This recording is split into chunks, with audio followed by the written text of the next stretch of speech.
Hi friends, நாங்கள் கோகுல் முருகன். இன்றைக்கி வீடியோவில் நம்ம என்ன பார்க்க போகிறோம்னா, இந்த 2026 ஐபிஎல்லையே கொடூரமான டீம் செலெக்ஷன் எதுன்னு பார்த்தீங்கன்னா, அதாவது இந்த டீமை பீட் பண்ணவே முடியாது. டீம் மேட்ச் ஆரம்பிக்கும் போதே பார்த்தீங்கன்னா, ஒரு டீமுக்கு வந்து 70% வின்னிங் பர்சன்டேஜ் இருக்குதுன்னா அந்த டீம் பார்த்தீங்கன்னா மும்பை இந்தியன்ஸ் தான். ஸோ அந்த அளவுக்கு பார்த்தீங்கன்னா வலுவான டீம். ஏன் அப்படி சொல்கிறோம் அப்படின்னு பார்த்தீங்கன்னா, பேட்டிங் எடுத்துக்கிட்டிங்கன்னா வச்சுக்கோங்களேன், இந்தியா டீம் செலெக்ஷன்லேயே பார்த்தீங்கன்னா ரோஹித் சர்மா இருக்கார். அதாவது இவர் பார்த்தீங்கன்னா நம்ம இந்தியா டீமுக்கு கேப்டனாக இருந்தவர். அதே மாதிரி சூரியகுமார் யாதவ் இவரும் பார்த்தீங்கன்னா இப்போ வேர்ல்டு கப் ஜெயிச்சு கொடுத்துட்டு வந்து கேப்டன். அது போக பார்த்தீங்கன்னா world best allrounder Hardik Pandya இருக்காரு. வேர்ல்டு பெஸ்ட் பவுலர் பார்த்தீங்கன்னா பும்ரா இருக்காங்க. ஸோ இது போக பார்த்தீங்கன்னா இன்டர்நேஷனல், அதாவது இந்தியாவுக்கு ஆடின பிளேயர்ஸ் யாராரு பார்த்தீங்கன்னா தீபக் சஹார் இருக்காரு. அது போக பார்த்தீங்கன்னா சார்து தாகூர் இருக்காரு. ஸோ பார்த்தீங்கன்னா இந்தியா டீமில் விளையாண்டவங்க தான் இந்தியன்ஸ் பிளேயர்ஸாகவே செலெக்ஷன் ஆகிறாங்க. ஸோ அந்த அளவுக்கு வெயிட்டான டீமை பார்த்தீங்கன்னா நேற்று கொடூரமான சம்பவம் பண்ணிட்டாங்க ராஜஸ்தான்.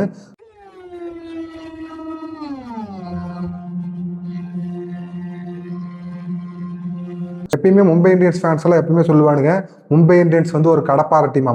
ஆமாம், அது ஒரு கடப்பாறை டீம் தான். ஆனால் அந்த கடப்பாறையே உருக்கிட்டாங்க இந்த ராஜஸ்தான் டீம் நேற்று. என்னடா இது ரத்தம்?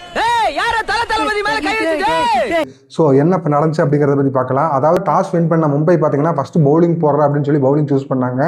பவுலிங் சூஸ் பண்ணிவிட்டு ஃபஸ்ட் எடுத்து தீபக் சஹார் அவர்கிட்ட கொடுத்தாங்க. அதாவது தீபக் சஹார் பார்த்தீங்கன்னா ஃபஸ்ட் ஓவரே 22 ரன் போட்டு கொடுத்துட்றாங்க. ஸோ அதுக்கப்புறம் பார்த்தீங்கன்னா பும்ரா போடுறாரு. அவரோட ஃபஸ்ட்டு பால் எதையுமே பார்க்கல, பும்ரானும் பார்க்கல, யாருன்னு பார்க்கல. நீ யாரா வேணா இரு, எவனா வேணா இரு, நான் அடிக்க போகிறேன் அப்படின்னு சொல்லிட்டு நம்ம சூரியவம்சி பார்த்தீங்கன்னா ஃபஸ்ட்டு பாலே 6 அடிக்கிறாரு. அந்த ஓவரில் பார்த்தீங்கன்னா 14 ரன் கொடுக்குறாரு. இது நாள் வரைக்கும் வந்து 14 ரன் வந்து பும்ரா வந்து அந்த அளவுக்கு கொடுத்ததே கிடையாது. ஸோ அவர் பார்த்தீங்கன்னா வேர்ல்டு இன்டர்நேஷ்னல் பேட்ஸ்மேன் எப்பனா இருந்தாலுமே போட்டு மெயின்டைன் பண்ணக்கூடியவர். ஸோ அவரோட பாலையே பார்த்தீங்கன்னா அடித்து பொழந்துட்டாரு. ஸோ அதுக்கப்புறம் பார்த்தீங்கன்னா மறுபடியும் ட்ரெட் போல்ட் வந்து பவுலிங் போட்டார். அவரோட ஓவர்லேயும் பார்த்தீங்கன்னா 22 ரன் இருந்துச்சு.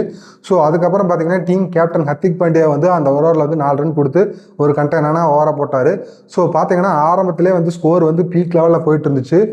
அதுக்கப்புறம் பார்த்தீங்கன்னா லார்ட் தாகூர் வந்து ஃபஸ்ட்டு விக்கெட் எடுத்து கொடுத்து டீமை வந்து கொண்டு போனார். ஸோ அதுக்கப்புறம் நடந்த ட்விஸ்ட்டு, அதாவது பார்த்தீங்கன்னா 11 ஓவரில் பார்த்தீங்கன்னா ராஜஸ்தான் ராயல்ஸ் வந்து பார்த்தீங்கன்னா 150 ரன் எடுத்துட்டானுங்க. ஸோ 151 எடுத்தா சேசிங் அப்படிங்கிற டார்கெட்டோட வந்து மும்பை இந்தியன்ஸ் இறங்குச்சு. 151 ரன் டார்கெட்டோட வந்து பார்த்தீங்கன்னா மும்பை இந்தியன்ஸ் இருந்துச்சு. ஸோ நான் கூட என்ன நினச்சேன்னா 150 ரன் எல்லாம் மும்பை இந்தியன்ஸ் பொறுத்த வரைக்கும் இது ஒரு காற்றுல ஊதிடுவாங்க, அந்த அளவுக்கு வந்து பேட்டிங் இருக்குது. ராஜஸ்தான் கிரவுண்டு வேறு சின்ன கிரவுண்டு, சரி எப்படியும் அடிச்சிருவாங்க அப்படின்னு சொல்லி பார்த்தா நான் கூட என்ன நினச்சேன்னா 150 ரன்னுங்கிறது வந்து மும்பைக்கு வந்து ஒரு சப்ப ஸ்கோர் அப்படிங்கிறத நினச்சேன். ஏன்னா அந்த டீமில் இருக்கிற பேட்ஸ்மேன் அப்படி, ஏன்னா ஹிட்மேன் இருக்காரு, ஸ்கை இருக்காரு, அதுக்கப்புறம் கும்பு பாண்டியா இருக்காரு. ஸோ அது போக பார்த்தீங்கன்னா அவருமே ஒரு நல்ல பேட்ஸ்மேன் இருக்காரு. திலக் வர்மா வேர்ல்டு கப் விளையாண்ட ஒரு பெஸ்ட் பேட்ஸ்மேன் அவர் இருக்காரு. ஸோ எப்படியுமே அடிச்சிருவாங்க 150 ரன் அப்படிங்கிற மாதிரி தான் நினச்சேன். ஆனால் பட் பார்த்தீங்கன்னா அன்ஃபார்ச்சுனேட்லி பார்த்தீங்கன்னா சடனாக எல்லா விக்கெட்டுமே தொடர்ந்து விட்டுக்கிட்டே இருந்தாங்க மும்பை. ஸோ மும்பை வந்து பார்த்தீங்கன்னா எந்த இடத்துலையும் வலிமை குறைஞ்ச டீம் மாதிரியே தெரியல.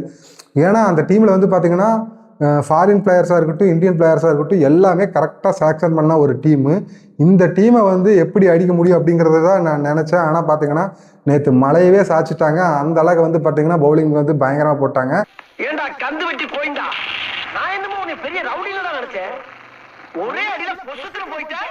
அதுவாக பார்த்தீங்கன்னா 9 ஓவருக்கு வந்து 123 ரனில் வந்து 9 விக்கெட் போயிடுது. ஸோ இந்த மேட்ச்சில் பார்த்தீங்கன்னா 27 ரன் வித்தியாசத்தில் வந்து பார்த்தீங்கன்னா மும்பை இந்தியன்ஸ் தோத்துருச்சு. நான் என்ன நினச்சேன்னா மும்பை இந்தியன்ஸ் வந்து தோக்கடிக்க முடியாத ஒரு டீமு, ஒரு வலுவான டீமு, அந்த டீம் வந்து ராஜஸ்தானை வந்து ஈஸியாக ஊதிருந்தான்னு நினச்சேன். ஆனால் அந்த சூரியவம்சி இருக்கா பாருங்க, நம்ம பும்ரா ஓவரை புழக்க ஆரம்பிச்சிட்டான்.